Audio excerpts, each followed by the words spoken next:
مدرسه‌مونه. با درخت کریسمس تزیینش کردم.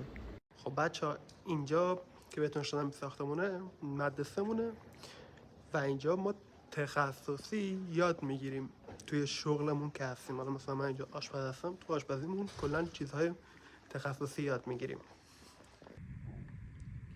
خب اینجا که میبینید این محیطیه که ما میایم داخلش آموزش میبینیم و اینجا حالا یخچال و کلی ظرفایی که میخوایم و مورد نیاز و کلی دستگاهی که هستن ما میخوایم استفاده کنیم برای کارمون، همه چی اینجا هست.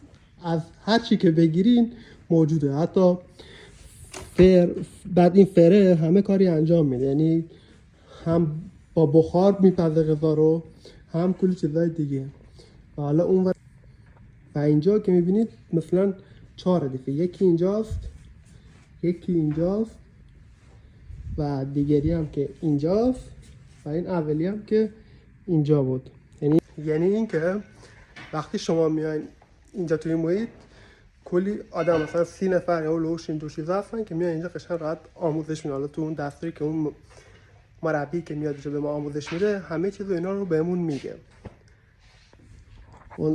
اینجا هم که میبینید این محیط صندلی و اینا هست و اونجا هم که میبینید معلم میشینه و بهمون آموزش میده و اینجا یه ویدیو پروژکتوره، کلا همه چیز رو بهمون نشون میده و یاد میده بهمون.